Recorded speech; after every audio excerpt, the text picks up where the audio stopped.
Assalamualaikum warahmatullahi wabarakatuh.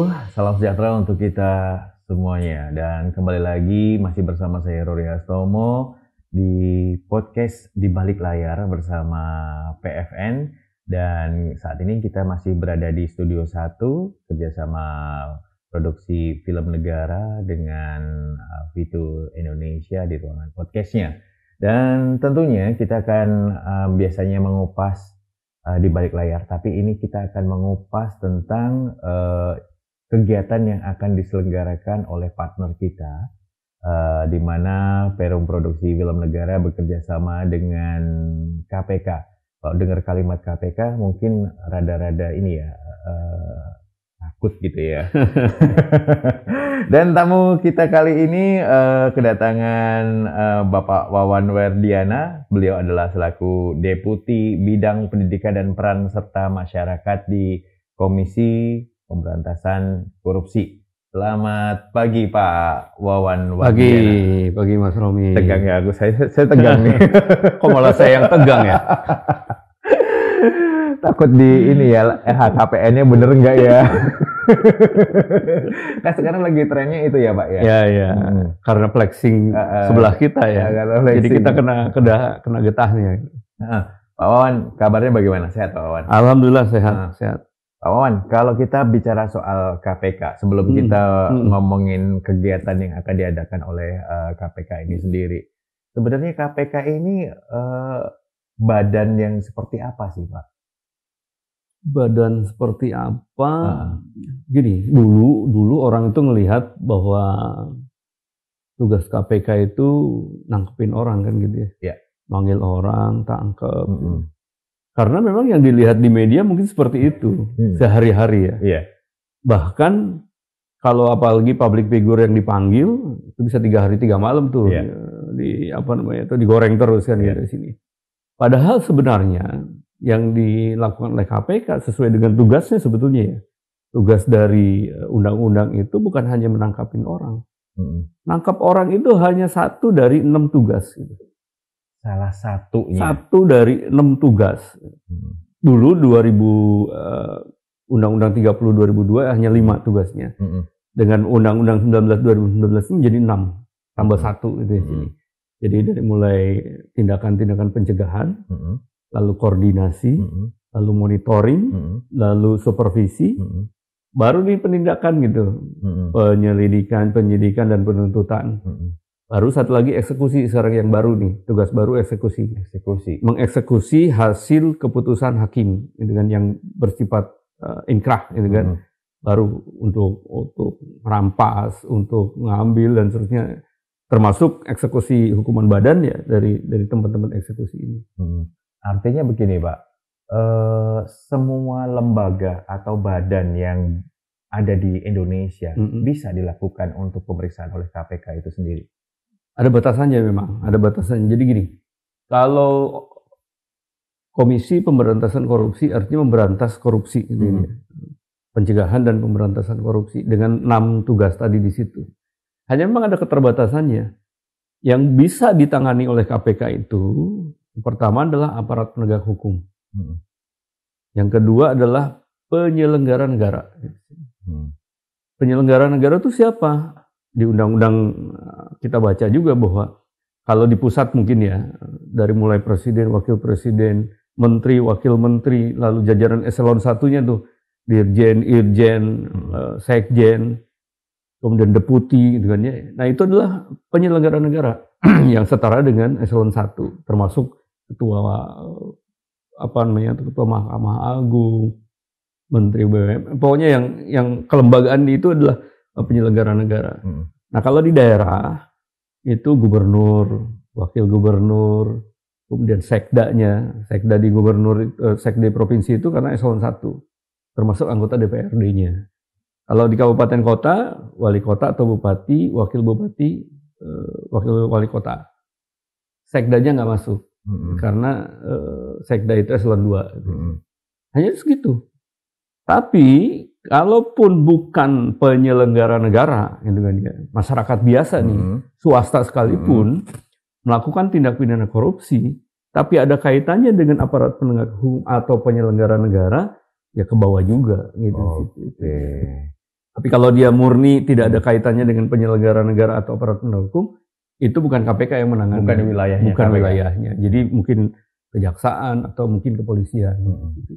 Obrolannya berat ya kalau masih pagi sudah ngobrolin dengan orang KPK. Nah, Pak Wawan sendiri ini sekarang kan menjabati Deputi Bidang Pendidikan dan Peran Serta Masyarakat di KPK. Sebelumnya Bapak ada di posisi apa, Pak? Saya dulu Direktur Penelitian dan Pengembangan.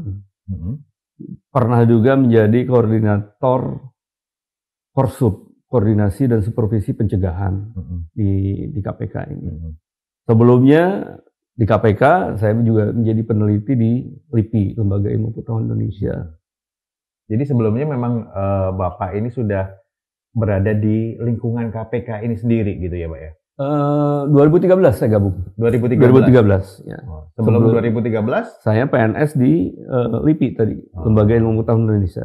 Tapi benar nggak sih Pak, orang-orang yang bekerja di balik KPK ini memang kayak rahasia gitu loh, nggak boleh dikenal orang gitu?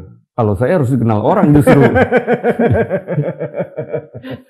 Memang ya kalau untuk teman-teman penindakan kali ya, untuk teman-teman penindakan istilahnya ya karena kan mereka juga menjaga kerahasiaan dari hasil mungkin penindakan tadi kan di sini dan mereka memang menjaga jarak gitu kayaknya.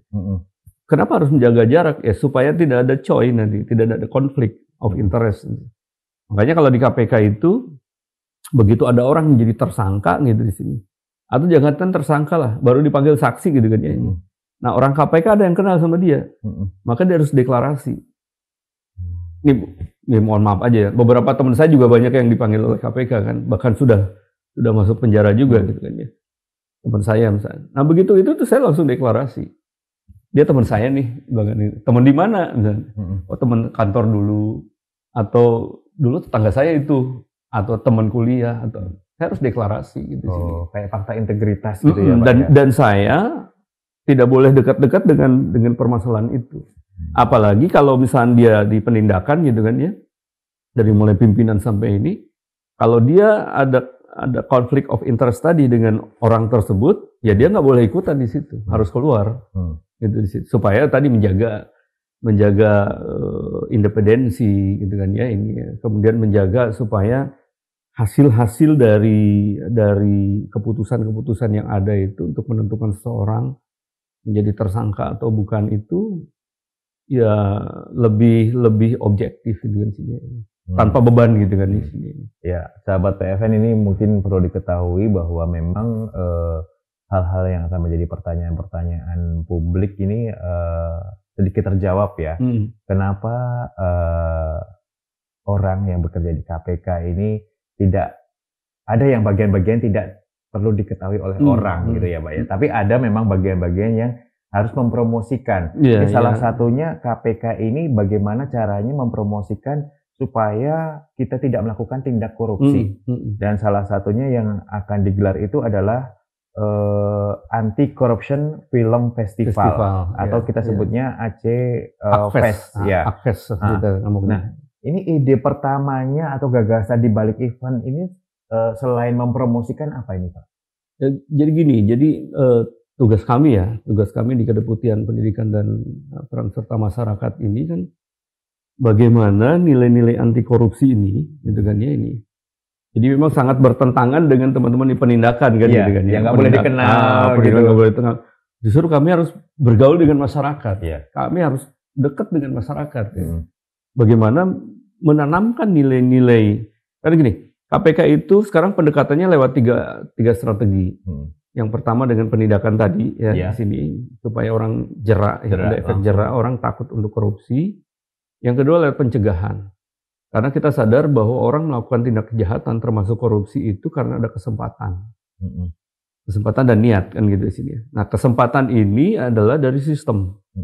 Sistemnya buruk, sistemnya gagal, maka orang bisa melakukan korupsi.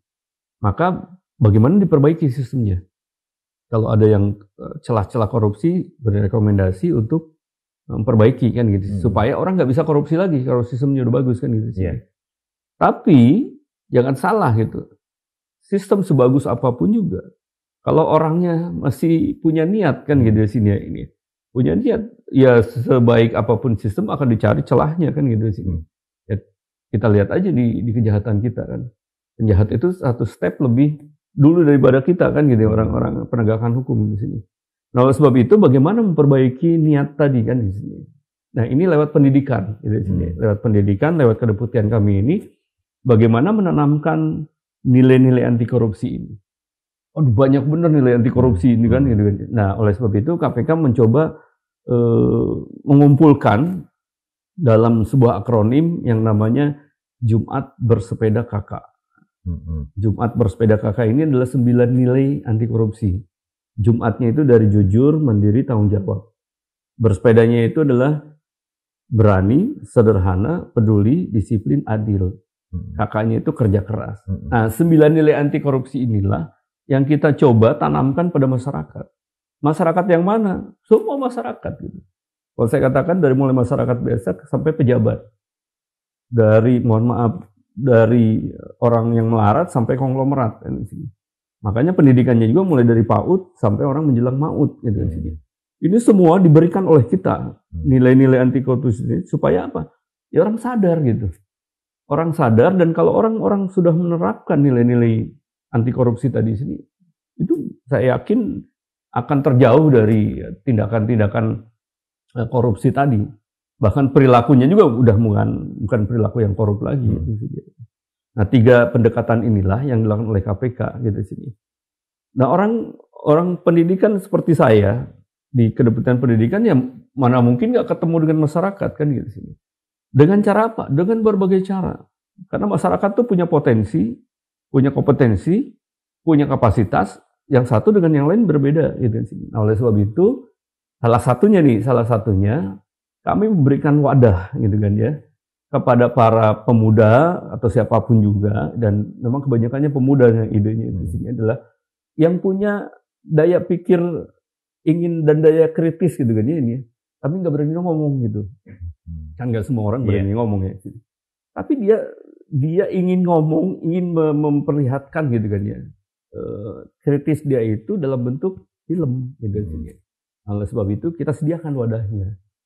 Ayo teman-teman gitu kan ya, yang punya daya kritis, daya nalar untuk mengkritisi kondisi sosial yang ada di sini terkait dengan anti korupsi, monggo silakan. Gitu. Kita sediakan wadahnya dalam bentuk anti corruption film festival tadi di situ ya.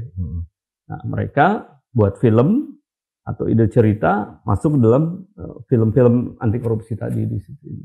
Jadi itu latar belakangnya di balik acara Aceh Festival ini ya Pak ya.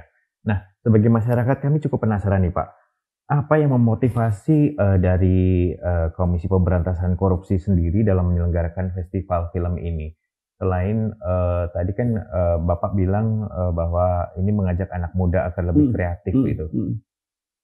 Ya, jadi kita tahu juga dari hasil penelitian gitu ya. Orang kalau hanya mendengarkan saja berapa persen sih yang diterima gitu. Orang kalau hanya melihat saja berapa persen sih yang diterima gitu, yang tertanam dalam dirinya. Tapi kalau audiovisual juga ini itu jauh lebih banyak orang bisa diterima kan gitu sini. Lewat film ini kan gitu sini ini. Nah, oleh sebab itu ya ada juga orang yang bikin musik gitu kan ya, ini kan berarti hanya untuk mendengar gitu kan sini ini. Menggambar ya dalam bentuk ilustrasi apa. Itu berarti kan dalam bentuk visual. Tapi kalau audiovisual dalam bentuk film tadi ya sini. Nah, ini diharapkan itu lebih apa ya? Lebih banyak diterima oleh masyarakat gitu. Dan yang penting itu adalah gini. Lewat film ini, orang menonton film ini tidak merasa dirugurui gitu. Ya nonton aja kan gitu sini. Setelah nonton baru dia oh iya ya gitu. Kan beda kalau saya ngomong di depan masyarakat, Bu, Pak, nggak boleh gini, rasa dirugurui pasti kan gitu kan. Siapa lu gitu kan ya ini ya. Orang kemarin sore udah ngomong, apalagi sekarang kan yang melakukan penyuluhan ada juga anak-anak penyuluh cilik dan lain-lain. Pasti ada yang terima lah gitu. Tapi dengan film biasanya orang ngeliat nonton aja gitu. Tapi setelah nonton baru oh iya baru kepikiran gua. Kira-kira seperti itu. Ya. Ini kalau anti corruption film festival ini udah berlangsung berapa lama nih Pak? Sejak 2013. 2013 ya. Jadi kalau dihitung ini sejak ke-10. Oh, ini tahun ke-10. Tapi karena ada 1 tahun tidak dilakukan, jadi ini mungkin yang ke-9. Gitu ya. Atau saya pernah melihat di tahun lalu kalau nggak salah, itu pemenangnya yang antri sendal COVID itu bukan ya? Iya benar ya. Di sebuah desa ya. Di sebuah desa yang dekat sampai pantai ambruk, ya. Iya. Pernah nonton juga ya? Nonton, saya nonton. Nah, dapatkah Bapak ini memberikan gambaran singkat nih kepada sahabat PFN dan sahabat KPK sendiri secara singkat mengenai apa yang menjadi agenda dalam pelaksanaan dari AC Festival di tahun ini dan apa saja yang perlu dilakukan oleh masyarakat yang ingin berpartisipasi dalam festival film ini? Karena saya melihat nih ya Pak ya, film-film yang tahun lalu itu kualitasnya luar biasa dan ada sisi humanisme, ada memang kenyataan di lapangan memang seperti itu, gitu loh. Nah, ini bisa dijelaskan nih Pak? Ya, kalau dari beberapa agenda ya, kira-kira yang pertama pasti sosialisasi ya. Kita sosialisasi pada masyarakat itu. Beberapa waktu yang lalu kita launching kan, gitu kan ya. Kita launching Akves ini di KPK secara hybrid gitu di sini. Itu juga dalam rangka sosialisasi gitu kan ya ini ya, kepada seluruh masyarakat. Kemudian nanti insya Allah kita juga akan sosialisasi di beberapa daerah gitu kan, Kalimantan ya, di Pontianak, di Papua, kemudian di Jogja itu dalam rangka movie day. Kita nonton bareng gitu kan ya, nonton bareng, habis itu kita cerita-cerita. Itu filmnya yang diputar? Biasanya tahun-tahun film-film yang kemarin. yang lalu. Jadi tahun-tahun juara-juara yang lalu lah, pemenang-pemenang yang lalu kita putar, kemudian nanti kita dialog dengan masyarakat ya, ini seperti apa gitu. Nah itu dalam rangka sosialisasi gitu kan ya, kita sebut apa ya, movie day gitu kan sini. Kemudian nanti ada juga yang kita sebut dengan movie camp gitu kan ya ini ya. Jadi para apa namanya itu kita ajak juga gitu kan ya untuk diskusi. Kenapa bisa bagus film-film itu sebenarnya? Itu banyak orang-orang yang baru sebetulnya. Sinias-sinias baru gitu kan sini. Tapi di Akves ini nanti setelah mereka punya ide cerita gitu kan sini ya. Kita kan ada 2 hal sebenarnya, ada ide cerita, kemudian yang kedua adalah film pendek gitu kan sini. Nah, ide cerita itu dia boleh bikin aja. Nanti setelah dikurasi ya. Nanti kita punya mentor-mentor lah kira-kira. Nah, mentor-mentor ini orang-orang yang memang sinias-sinias yang sudah bagus gitu kan di sini. Nah, nanti dia menjadi mentor bagi para calon-calon tadi gitu di sini. Oh, ini kurang gini deh, ceritanya harusnya yang bagusnya kayak gini gitu. Atau kalau juga sudah jadi film, mereka juga nanti ada mentoring juga gitu. Dikasih tahu ini harus seperti apa gitu sini. Nah, sehingga walaupun mereka orang-orang muda gitu kan sini ini, tetapi karena dimentor oleh orang-orang yang profesional tadi, yang memang sudah berpengalaman dalam bidangnya di sini, hasilnya kayak gitu. Saya juga kaget kan gitu. Kayak film beneran ya, emang film beneran kan gitu sini. Padahal kita juga bantu mereka nggak besar kok. Kalau nggak salah kita bantu mereka 30 jutaan lah gitu. Jadi dari ide cerita atau film pendek tadi yang sudah dikurasi kemudian di juri gitu kan ya ini. Keluar beberapa, misalnya di situ, itu kita kasih 30 juta untuk produksi film tadi ya. Produksi, kemudian di mentoring tadi juga. Nah, setelah produksi, nanti baru dilihat lagi gitu kan ya, ini lagi. Kemudian nanti terakhir ada apa semacam pemberian hadiah atau apresiasi. Awarding. Ya, awarding gitu. Jadi suatu saat nanti biasanya di akhir tahun setelah penjurian itu, kemudian dikasih awarding kepada mereka. Dan mereka bangga gitu kan ya. Iya, anak-anak muda semua. Nah, tahun ini ada yang baru lagi yang namanya community gathering nih. Iya. Jadi yang orang-orang yang lama kemudian ini kita gabungin, kita ngobrol-ngobrol bareng yuk gitu kan sini ini. Supaya ada sharing juga ya. Pengetahuan mungkin dari teman-teman yang lama kayak apa, terus yang baru seperti apa. Kita hadirkan juga tuh para sinias-sinias yang tadi ya, yang lebih senior, untuk memberikan arahan-arahan kepada mereka juga. Jadi intinya para sinias muda atau penggarap seni di bidang film ini ada yang mempunyai ide cerita, itu juga bisa bergabung. Bisa. Ada yang sudah punya konsep dan punya budget juga bisa bergabung. Ada yang sudah melakukan syuting juga bisa bergabung gitu ya Pak. Jadi enggak, kebanyakan gini. Ide ceritanya dulu gitu kan ya. ide ceritanya seperti apa, kemudian nanti kita katakanlah kasih masukan gitu ya Pak. Kasih masukan kan tahun yang lalu tuh hampir 900-an itu yang daftar itu. Karena keterbatasan budget kita ya. Jadi nggak mungkin juga semuanya kan gitu kan ya, terbatas di situ sehingga beberapa aja yang layak segera untuk diproduksi kan gitu. Nah, untuk produksinya tadi yang kita bantu 30 juta tadi gitu. Walaupun kalau kita tanya ke mereka lebih sebenarnya pengeluaran mereka itu dari 30. Tapi karena semangatnya tadi ya. Bukan maksudnya lebih pengeluaran mereka itu lebih dari 30 juta. Nggak cukup sebenarnya gitu. Tapi itu sebagai penyemangat aja gitu. Tapi betul-betul karena memang niat mereka juga untuk semangat anti korupsinya lebih tinggi dibandingkan dengan nilai yang 30 juta itu, mereka nggak peduli juga gitu. Ininya. Ya yang penting film ini jadi. Nah, kegiatan Movie Day ini kan di data kami akan dilakukan di 3 kota, yaitu Pontianak, Papua, dan Yogyakarta. Ya. Why? Kenapa 3 kota itu? Kita biasanya berdasarkan data ya, berdasarkan data. Sebelumnya kita beberapa daerah juga ya, beberapa daerah yang lain gitu. Biasanya kita lihat di situ. Kok di Pontianak kurang nih peminatnya, gitu kan ya ini. Di Papua kurang nih peminatnya, gitu kan ya. Walaupun tahun kemarin ada yang menang dari timur juga ya, dari timur ada yang menang juga.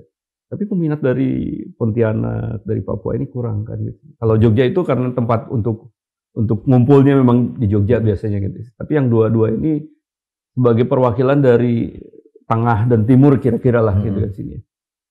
Oleh sebab itu 2 tempat itu yang kita ini. Tapi sekali lagi gini, walaupun tempat itu secara kan biasanya kita lakukan secara hybrid ya. Yeah.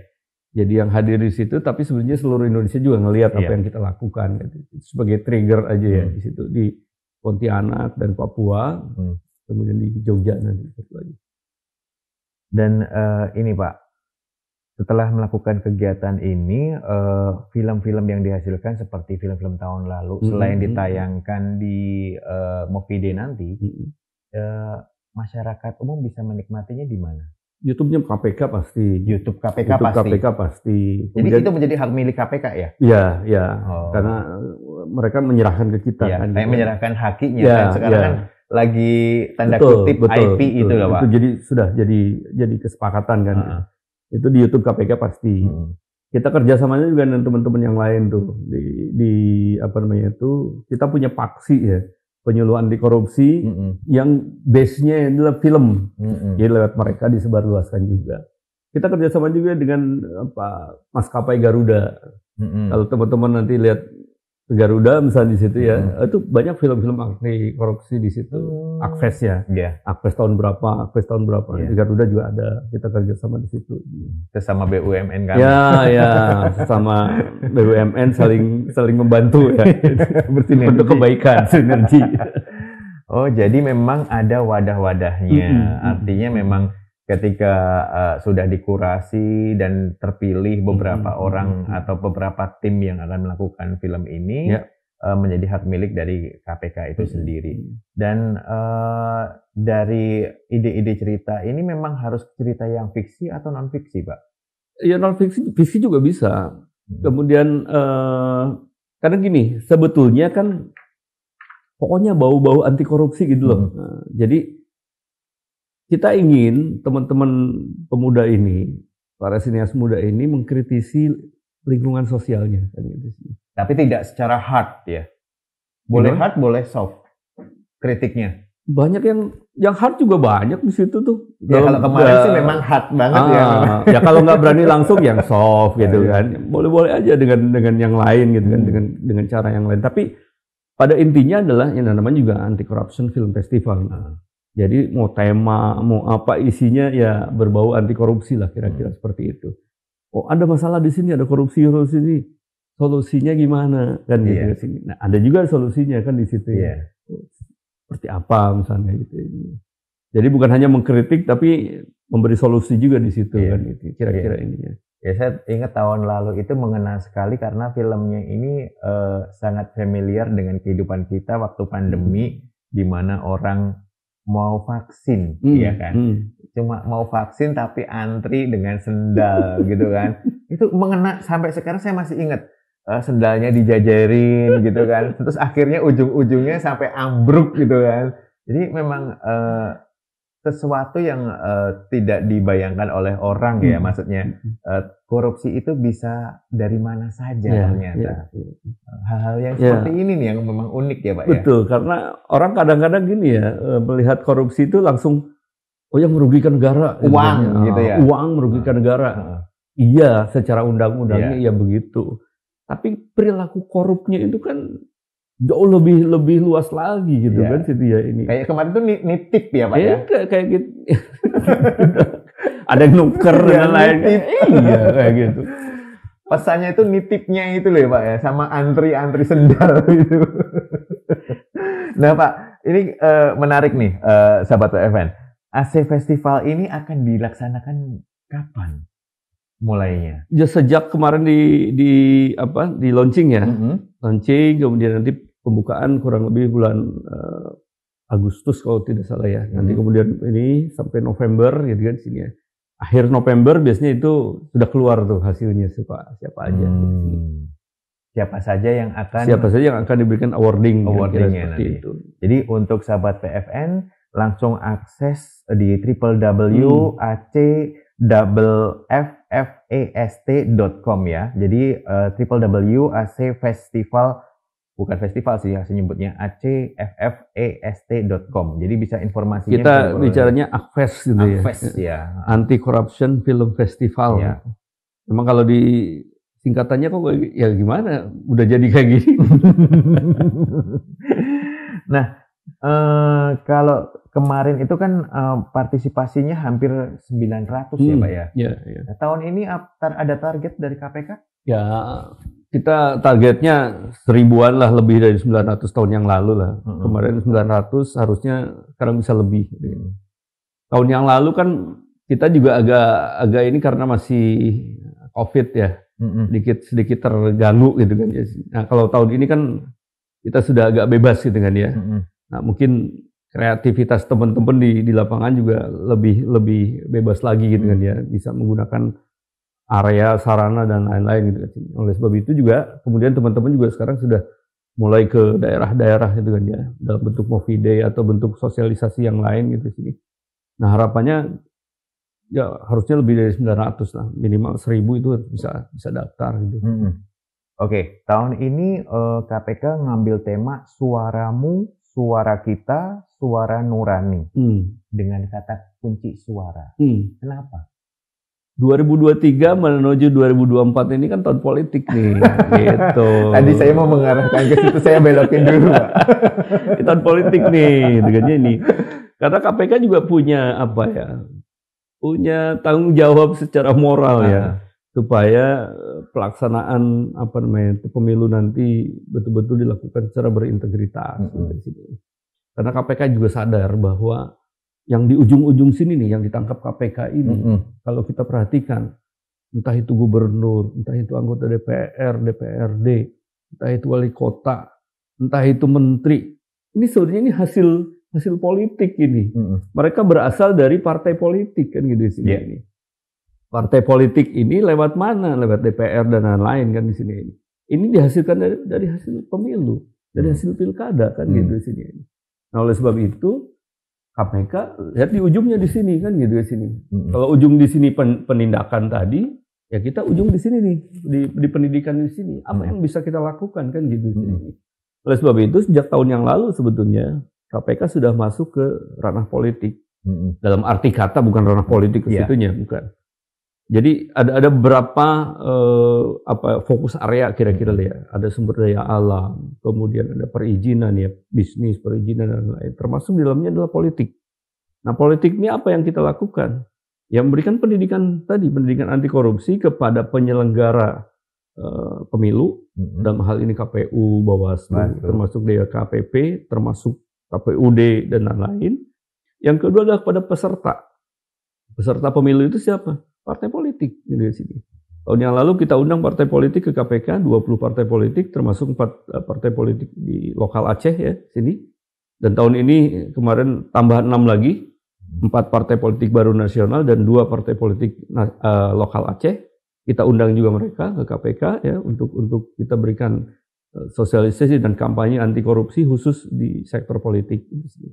Jadi untuk penyelenggara sudah, untuk peserta sudah, gitu kan. Sekarang gilirannya pemilih gitu di sini. Pemilih ini adalah yang menentukan tadi, yang punya suara sebetulnya pemilih di sini. Nah, kita berharap nih dengan upaya KPK ini mengingatkan kembali kepada para pemilih, dia punya suara yang bisa menentukan siapa yang akan jadi pemimpin ke depan, gitu, yang berintegritas di sini. Nah, oleh sebab itu, menjelang itu lewat Akves ini, kita ingin para sinias ini membuat film tadi atau ide ceritanya itu berhubungan dengan ya biasanya nih yang terjadi di masyarakat itu adalah money politik. Langsung ke masyarakat itu ya. Black campaigns-nya. Black campaigns atau yang pasti adalah tadi beri sembako, beri uang, nanti pilih saya ya. Ini beri uang, nanti pilih saya ya. kayak gitu di sini. Mereka itu dapat uang hanya misalkan ya hanya 100.000 sekali dapat nih 100.000, tapi dia akan mendapatkan 5 tahun ke depan pemimpin-pemimpin yang akan mengambil uang yang ada di sini itu berapa ribu kali lipatnya 100.000. Mereka akan rugi gitu di sini. Nah, oleh sebab itu lewat film ini kita ingin mengingatkan masyarakat gitu di sini supaya masyarakat ke depan lewat film ini diingatkan pakai suaramu. Suara kita ini dengan hati nurani, suara nurani. Jangan karena dapat uang kemudian milih seseorang gitu kan. Jangan, pakai nurani gitu sini. Nah, diingatkan supaya tidak lagi menerima money politik tadi.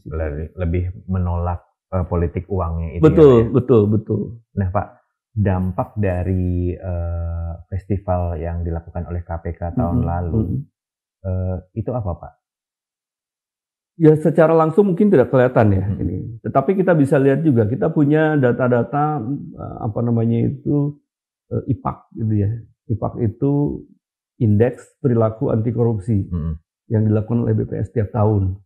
Yang untuk melihat bagaimana persepsi orang, pengetahuan orang mengenai anti korupsi, bagaimana pengalaman orang gitu kan ini. Nah, di IPAK itu tiap tahun naik tuh. Dari tahun 2012 sampai 2022 yang lalu itu kita naik. Terakhir itu 3,93. Nah, itu ya kalau boleh diklaim ya itu salah satunya adalah bagaimana kita mengingatkan pada masyarakat, memahamkan pada masyarakat mengenai anti korupsi ini kan di sini. Dan buktinya ternyata naik tiap tahun kan gitu di sini. Nah, harapannya ya tentu lewat film. Dan kita tahu juga bahwa film itu adalah salah satu media yang digunakan oleh masyarakat gitu di sini. Film, televisi, ya yang televisi juga lihat filmnya juga kan gitu di sini. Itu adalah media yang paling banyak digunakan oleh masyarakat untuk mengakses informasi ya di sini. Ada kemungkinan nggak, Pak, filmnya ini ditayangkan di free to air di televisi gitu? Bisa saja. Kenapa kan tidak? Impact-nya adalah sebagai penyelenggara frekuensi masyarakat Indonesia gitu ya. Dan ini mempunyai kayak iklan layanan masyarakat sebenarnya. Dengan durasi yang pendek-pendek ya, Pak ya, memang ya. Kita sudah ada beberapa kerjasama dengan beberapa BUMN ya. BUMN untuk menayangkan film-film ini dan sudah berjalan. Kemarin kita ketemu juga dengan beberapa kementerian yang terkait dengan informasi dan lain-lain. Ini kita diskusi juga, nanti akan difasilitasi juga. Kita ketemu dengan para pemilik media dan lain-lain, yang kita sharing juga. Gimana nih kita punya bahan-bahan gitu kan ya. Kita punya beberapa hal yang bisa dipublikasikan gitu kan ya untuk mengingatkan kembali masyarakat. Tapi sekali lagi harapannya tadi sebagai iklan layanan masyarakat gitu kan untuk mengingatkan masyarakat dan lain-lain. Diperbolehkan oleh KPK umpamanya film-film itu kita tayangkan di channel YouTube kita? Boleh, Pak, kenapa enggak? Iya. Yang penting ada catat ya. Ada kerjasamanya kan gitu kan ya. Ada tertulisnya bahwa kita ada MOU bentuk kerja PKS. Enggak masalah gitu sih. Artinya kan memang kami mempunyai beberapa channel sosial media yang bisa sebagai bahan orang juga mengakses kita itu dari mana saja kan, di website bisa, di Instagram bisa, lalu sekarang ada YouTube yang selalu memang up to date gitu. Nah, kalau memang diizinkan nanti kita akan proses itu. Lah kita memproduksi itu kan untuk disebarluaskan, bukan untuk dipegang oleh KPK terus ngapain juga dipegang oleh KPK. kita ingin kontribusi masyarakat tadi ya. Karena tadi dengan tiga pendekatan tadi, penindakan pencegahan maupun pendidikan ini nggak mungkin dilakukan oleh KPK sendiri. Nah, salah satunya adalah partisipasi masyarakat ini lewat dia pembuatan film pendek ini atau punya ide cerita ini. Ya kita bikin, kemudian ya kita sebarluaskan gitu kan, sebagai kontribusi mereka di dalam pemberantasan korupsi lewat jalur pendidikan. Oke.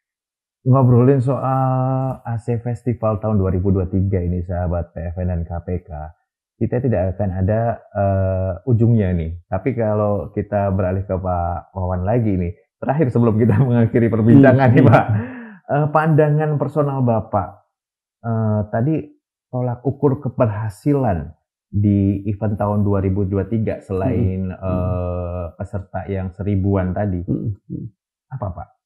Ya, dampak berikutnya sebetulnya adalah masyarakat lebih teredukasi ya. Teredukasi mengenai anti korupsi dengan film ini tanpa merasa digurui gitu loh sini. Dan hasilnya yang lebih ini lagi nanti terlihat dari hasil survei-survei tadi ya yang dilakukan oleh BPS di situ. Dan harapannya tentunya kita bisa lihat juga bagaimana bertambahnya partisipasi masyarakat ke depan. Bukan hanya di film, gitu kan, filmnya di Akvesnya ya. Tapi kalau KPK mengadakan acara, sekarang misalkan kita lagi roadshow di 3 kota itu. Bus KPK bukan? Oh, bus ada lagi. Bus KPK nih, roadshow di beberapa daerah, tiap Car Free Day, tiap minggu. Kemarin Jakarta, kemudian minggu yang lalu kita di Bogor, nah, kemudian minggu depan ini di Depok. Itu coba lihat antusiasme masyarakat gitu kan ya, bagaimana menyambut itu makin lama makin banyak gitu kan. Kepercayaan publik. Dan kalau saya melihatnya bukan ke KPK-nya gitu kan ya, tapi ada rasa tanggung jawab moral mereka gitu kan untuk menjaga republik ini supaya lebih maju dan terbebas dari korupsi kan gitu sebenarnya. Iya. Luar biasa sekali. Jadi sahabat PFN, siapkan tema tahun kali ini adalah suaramu, suara kita, suara nurani, dengan kata kunci suara, tolak politik uang.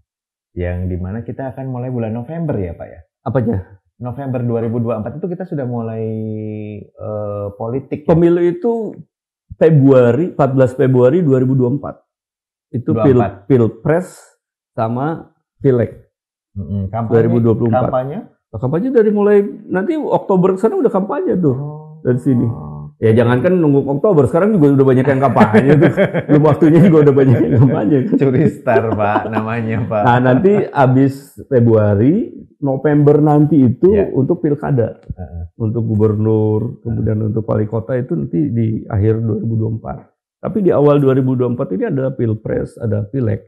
Nah, oleh sebab itu saya sih sebetulnya ya film jalan juga gitu kan. Tapi selain film juga kan kita mulai juga masuk ke ranah-ranah lain gitu kan untuk mengingatkan mereka gitu. Kita punya tagline ya, hajar serangan fajar. Gitu. Hajar serangan fajar. Nah, itu tagline kita untuk animani politik. Tapi ada yang terima serangan fajar. Banyak kan ada yang bawa itu. Kita hajar lagi, hajar serangan fajar. Oh gitu ya Pak ya. Kalau ada yang bilang terima serangan fajar, ini ya KPK hajar serangan fajar. Menarik sekali Pak Wawan Mardiana, Deputi Bidang Pendidikan dan Peran Serta Masyarakat KPK. Terima kasih sekali Pak Mas, sudah berada di ruangan saya di podcastnya PFN. Semoga kerjasama kita ke depannya juga lebih baik lagi dan sosialisasi untuk Anti Corruption Film Festival di 2023 ini sukses ya Pak ya. Amin, amin. Suara. Ya.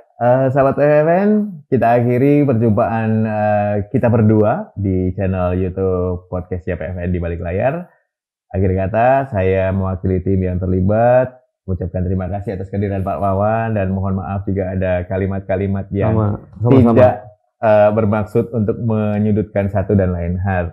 Jangan pernah takut berdekatan dengan KPK, hajar terus ya Pak ya. Ya Pak. Hajar terus yang korupsi ya Pak ya. Jangan terima serangan fajar. Itu saja, terima kasih. Assalamualaikum warahmatullahi wabarakatuh. Saya pamit undur diri.